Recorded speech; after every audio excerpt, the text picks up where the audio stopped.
moment bi ñuy wax waxi G7 am na ndaje bu mag bu am fële sa Qatar. boo xam ni ñi nga xam ni ñoom ñu ngi ci àdduna bi tey dox ci wàllu économie ñenn ñi ñu nga fa. G7 nag buñ ko waxee mooy ñi nga xam ne ñoo ngànk àdduna bi daanaka. am nu ñu kaa doxalee malheureusement Occident bi am ci wàll bu baax. lan la ci Sénégal di def Sénégal yàgg na ñu ko boole ci ndaje bu ni mel.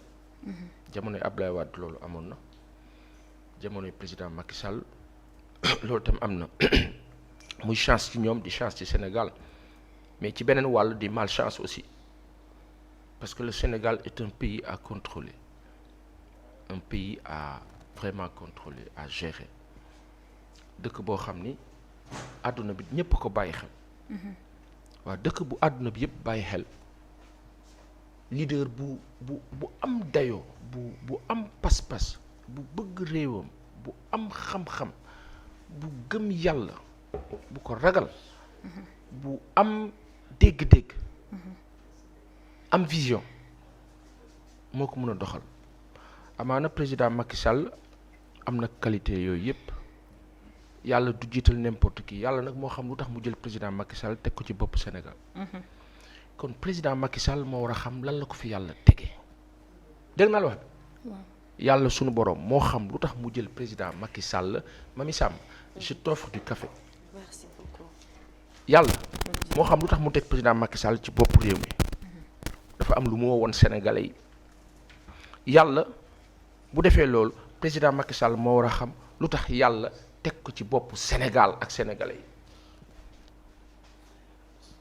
1988 bi président Macky Sall nekk fii ci université Dakar xalaatu woon ci àddunaam li ko dal tey ni dinaa toog ci àdduna ba ñuy wax sommet G7 nga xam ne dama daan toog di ko dégg ma ci nekk invité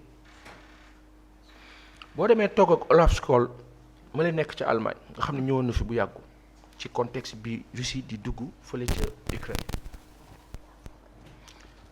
li la fay yóbbu xam nga la mu doon ñaar li nga bëgg aw li nga bëgg ak ñoom la ñu bëgg léegi nag est-ce que di nga am li nga bëgg est-ce que ñoom dinañ am li ñu bëgg ñoom nan la ñuy def ba am li ñu bëgg loolu lañ lay doyee li day doon keer ak yow sa bëgg ak sa waa réew ak seen yoon newul si loolu ñoom li ñu bëgg lañ lay doyee.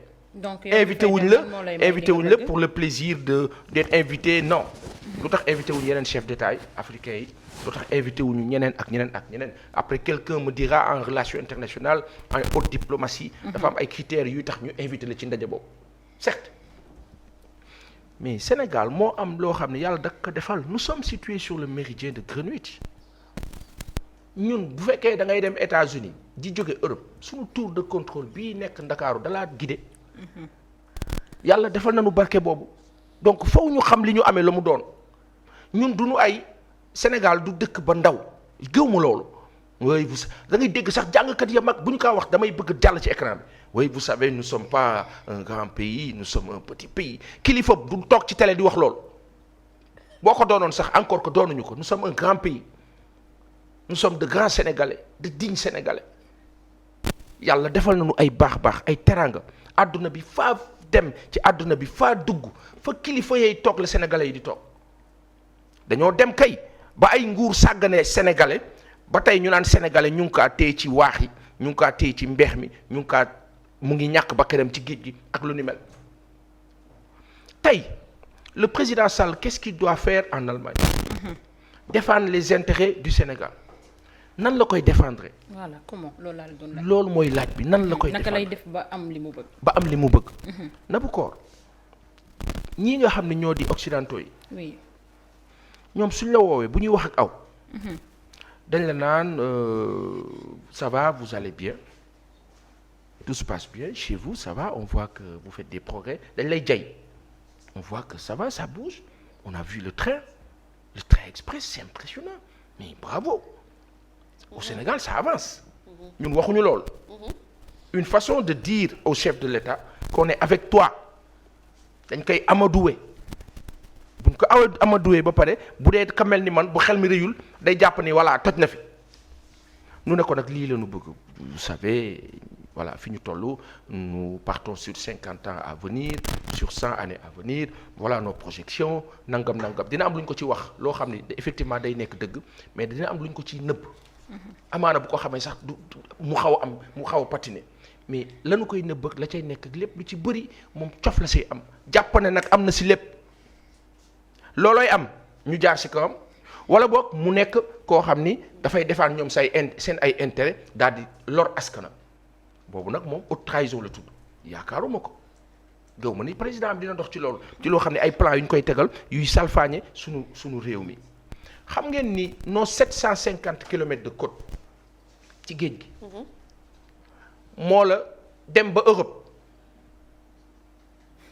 européens yooyu nga xam ne xam nañ ni Sénégal dëkk ba stratégique la di bakkanab Afrique sama géej daf leen intéressé ci lu bare lu bare loo xam ne ëmp nañu le président du Sénégal war a sécuriser loolu yépp mais lan la nasaraan di tegal tey G7 lan la war mën a def ba Sénégal suqaliku ba Afrique suqaliku 10 milliards d'années sur 10 milliards G7 du liggéey ci loolu xam lu ma def naxante rek téela puusoo tàkko yéegoo wàccoo demoo dikko nga ne foofu rek chaque année ñu ne la dinañ la jàppale fii dinañ la jàppale fii dinañ la defal lii dinañ defal lii loxo baa tàllal du jëm kanam sunu borom rek ngay tàllal jëm kanam. stagné ak dëkkee fay bu dul jeex.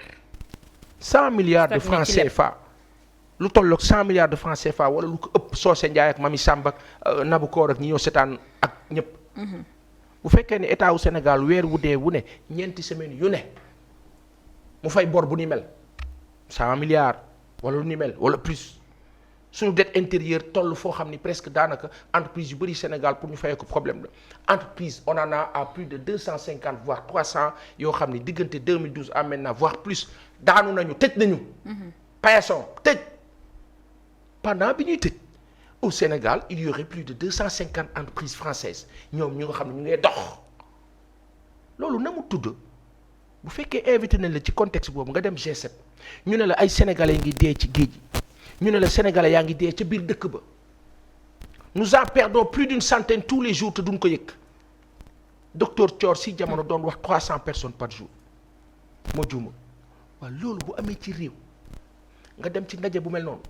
li nga war a def mooy ne man Sénégal am naa ay ressources man Sénégal am naa ay possibilités am na possibilité yoo xam ne moo ko amee yéen foog ngeen taxaw bu ngeen ma bëggee jàppale bu leen ma may bu leen ma lebal nañu def échange boo xam ne dafay sincère. oui li ma am.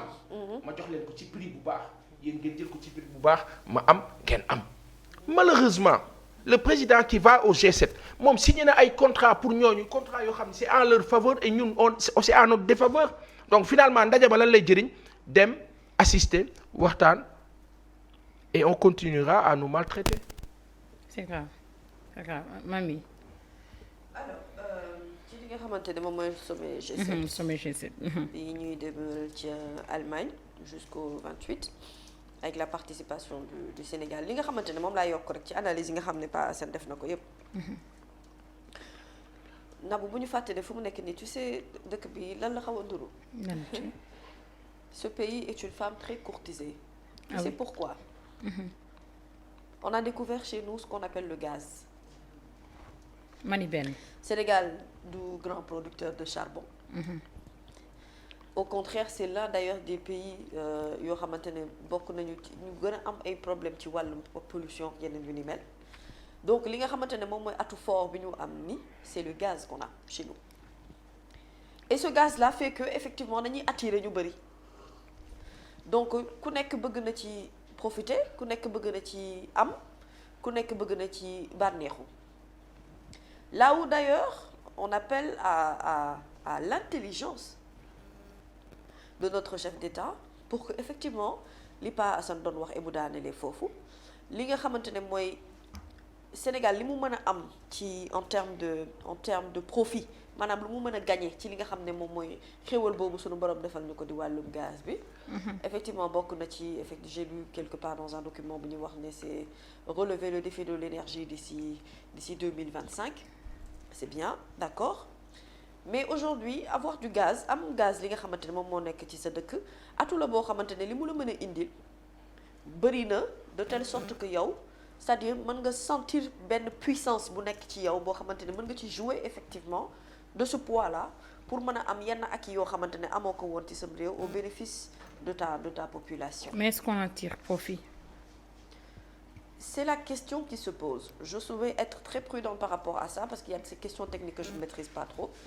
Mais li ma bëgg a wax mooy tey jii bu ñu demee ci sommet G7 bi ngeen baal ma ki nga xamante ne moom mooy sunu président war fa teewal li nga xam ne moom mooy état sénégalais buy réfléchir à des partenariats ou des solutions de piste de sortie na doon ay partenariats yi comme ni Pa Assane waxee des partenariats win-win yoo xamante ne Sénégal daf ciy gagner mais plus en termes de puissance d'un état puissant parce que état boo xamante ne dafa détenir li nga xamante ne moom mooy gaz bañ a doon loo xamante ne ñoom ñi regroupé wu les états lui regroupé wu ci li nga xamante ne moom mooy sommet G7 bi d'ailleurs ils ont une expression laissez-moi voir mes notes que je ne perds pas boo xamante ne tuddee nañ ko le GTEP un partenariat pour une transition énergétique juste ce partenariat là au-delà de l'énergie que mu mën a profiter li nga xamante ne moom mooy sénégalais. Pourquoi? Parce que comme je l'ai dit nous sommes un état convoité en ce moment parce qu'on a une richesse boo xamante ne ñoom ñu bëri soxla nañu ko te loolu mu ngi ci sunu ay loxo. bu bañ a doon loo xamante ne maanaam ñoom dañuy ñëw tibb ci sunu ay ressources jëriñoo ci ñoom et ñun amul benn avantage en réalité boo xamante ne am nañu ko bu boobaa ce serait très très dommage. tey jii il faut prendre conscience de doole ak kàttan bi nga xamante ne jox nañu ko bu ñu koy utiliser ñu utiliser ko à bon escient de manière intelligente à ce que vraiment bu ñu développer yenn yi mu doon un avantage boo xamante ne suñu côté lay gën a féete que ñi nga xamante ne ñoom ñoo ko gën a yittewoo. Si on part sur cet angle là je dis que participer peut-être à ce sommet pourrait être bénéfique. Mais bu fekkente ne dañu dem ci dans un sens où c'est eux comme toujours ñoom ñooy profiter ci li nga xamante ne moom mooy ressources yu ñu mën a am yépp et que nous derrière c'est-à-dire ñun ñooy nekk on est la dernière roue de la carrosse foofu moom mooy nekk problème bi et j'espère que duñu yegg ci niveau boobu. Merci Mamy Socé sa xalaat ci sommet G7 bi nga xamante ne président dem na fa invité nañ ko fa ndax dina mën a défendre lii di intérêt Sénégal. yaakaaruma ko de. du tax nga wax loolu. waaw yaakaaruma ko de. li ma ko teg daal mooy. G7 xam nga du organisation internationale. contrairement ak lu bëri G7 association la. Oui. Une association composée juróom-ñaari réew plus maintenant Union européenne parce que bokk na ci waratuñu sax wax G7 G8 peut-être lañu war a wax voilà parce que Union européenne léegi bokk na ci. mais ce qui est grave mooy boo xoolee. les 7 pays plus Union européenne yi ci bokk. Oui.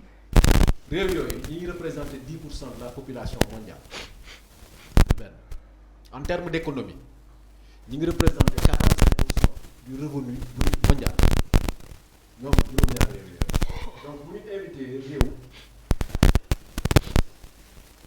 invité réew bu toll ni bu Sénégal c'est vrai Pa Assane a raison. réew mu tuuti mu toll ni Sénégal. tuuti wut de. sàllaaw ku tuuti. tuutil sa bopp. non tuuti ci bët. ci bët ak ñoom ni ñuy xalaatee. ñi naan le Sénégal est un pays petit pays. dañoo xamul àdduna rek. dëgg la. bu tukki woon nga gis réew yu gën a ndaw Sénégal ba pare gën a développé Sénégal dañu xam ne rëyaayu territoire tekkiwul ne da ngaa war a yaafus ba doo assurer sa développement. léegi li fa mën a def xam nga mooy lan. nanti. naxante ak ñaan xamul tax réew yooyu association boobu réew yu fa nekk dañoo am ay positions communes sur des points très bien précisés. Ah oui. waaw G7. amul benn réew bu ci def lii beneen réew def le contraire dans un pays amut. position bi ñu am tey pour Sénégal ñoom ñëpp moom la ñëpp di am plus l'Union européenne maintenant léegi moom moo jiite Sénégal. li xeex bi kay mooy est-ce que dina taxaw am fulla ak fayda ñu toll ni dina défendre intérêt Sénégal d'abord. mais bu fekkente ne yow tu as en face des gens yoo xamante ne tey pratiquement li ëpp solo ci sa économie ñoo ko yor looy def lu waxtaan négocier ñaan xoolal réew yi composé G7 rek nga xool tey ni ñu toll ci biir Sénégal lu ci bari ci suñu économie lu ëpp la moitié pratiquement ñoom ñoo koy def ñoom ñoo ko gérer waaw ñun Afrique kañ la ñuy am fullaay am ñun tamit suñu ay G7. fekkee ni ñoom suñu économie lañu suñu richesse la ñu soxla ndax ñun amuñu assez d'arguments pour mën a taxawal suñu réew. dañoo war a weesu taxawal suñu réew. dañoo war a taxawal défendre suñu intérêt autant taxawal suñu continent. réew yooyu yëpp tey Afrique lañu teg bët.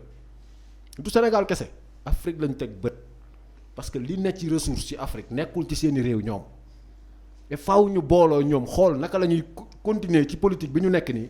di gën a néewal doole suñu réew yi di ñu gën a lebal xaalis pour gën a mën a jël suñu ay ressources mais ñun kañ la ñuy am fulaay taxaw ci renverser la tendance. loolu moo tax ñu war a rek tënku ci ay nit yoo xamante ne tey seen intérêt yépp mooy jox la xaalis parce que xam nañ ne yow li nekk sa réew mënoo ko exploiter. Prenons l'exemple du pétrole. Sénégal amul benn entreprise nationale bu mën a assurer exploitation traitement ba ci sax vente pétrole bi amul. On est obligé wékku tey ci ay multinationales yoo xamante ne ci yeneen réew la ñu nekk dégg nga wax bi. donc tey fi ñu war a dem mooy. gis nga G7 o G20 o G5 o gis nga ces kuréel la ñun africains yi fekk demuñu ba am fulaak fayda yi taxaw jàkkaarloog ñooñu ne leen arrêté ñun dañuy booloo suñu biir gérer suñu ay ressources exploiter ko suñu bopp buñ ci paree nag lu ngeen ci soxla xëy na ñu waxtaan ci gagnant-gagnant lu ñu leen ciy jox. mais mënuñuy ñëw di jël li ëpp ñun ñuy jël li gën a néew ba pare moom yëf yi yow mënoo moom loo xamante ne ki la koy gérer day jël li ci ëpp.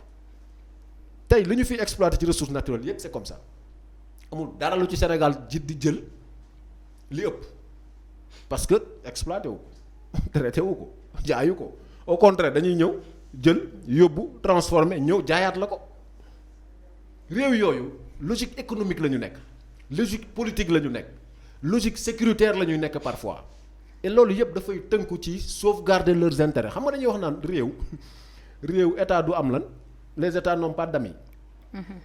C'est vrai balaa nga koo xam rek tey taxaw ci sàmm intérêt réew jot su boobaa ngay xamee ne réew amut xarit ay intérêt rek la am. te faaw ñun Afrique demuñu ba am fulla ak fayda yi taxaw ci renverser tendance boobu li ñu moomal suñu bopp ñu téel ko suñu bopp exploiter ko suñu bopp jëfandikoo ko ba mu doy sëkk pour africains yi li ci des ñu xool ku ñu koy jox parce que aussi coopération mënul ñàkk ci réew mënul ñàkk faaw mu am mais day fekk nag yow li ëpp solo ci sa économie. nga téel ko sa bopp moomal ko sa bopp comme ñoom ni ñu koy defee et foofu war nañ fa mën a dem. donc reste à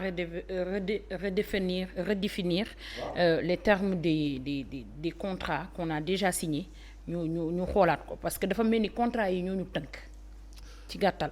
non xam nga contrat yi ñoo ñu tënk ci lu bari. contrat yi moom buñ ci doon wax fii ba 2000 nangam sàngam. mais attends man. du fi jóge personnellement man su may déglu Clédor Sène des fois damay tiit dama naan ñun fan lañ jëm en fait. xam nga lu muy traduire dafay traduire le manque de transparence ci ñu yore suñu réew yi tey mënoo signer un contrat boo xam ne dafay engager tous les Sénégalais les 99,99% de ces Sénégalais ne sont pas au courant.